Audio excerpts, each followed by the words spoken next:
তারপর প্রশ্ন হচ্ছে, কসাইদের গোশত দেওয়া যাবে কি না? এই যে একটা ভুল আমরা আমাদের সমাজে প্রচলিত একটি ভুল, মারাত্মক একটি ভুল আমরা করে থাকি, সবাই করে থাকি।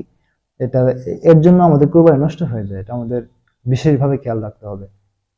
আমাদের পশুর যারা বানিয়ে দেয়, কসাই যারা আছে, কসাইদের বিনিময় হিসেবে গোশত দেওয়া হয়।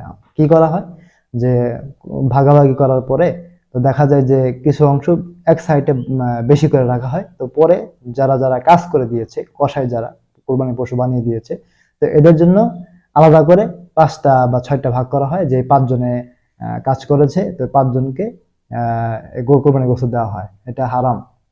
কোরবানির গোশত বিনিময় হিসেবে, পারিশ্রমিক হিসেবে দেওয়া হারাম।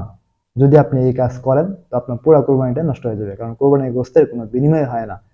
আপনি যদি কসাইদেরকে নিয়ে আসেন, তো কসাইদের সাথে একটা চুক্তি করে নেবেন যে তুমি আমার এই পশু বানায় দিবা, কাজ করে দিবা, তোমাকে আমি এর বিনিময়ে টাকা দিব। কিন্তু যদি আপনি এর বিনিময় হিসেবে টাকা দিচ্ছেন, আবার যদি গোশতও দেন, যে বিনিময় হিসেবে যে কাজ করে দিয়েছে এই নিয়ত করে যদি তাকে গোশত দেন, তো আপনার কোরবানি নষ্ট হয়ে যাবে। এটা দেওয়া হারাম। তবে এই ক্ষেত্রে আপনি যদি দিতে মনে চায়, এই নিয়ত করে দেওয়া যাবে না যে সে কাজ করে দিয়েছে এই জন্য আমি দিলাম।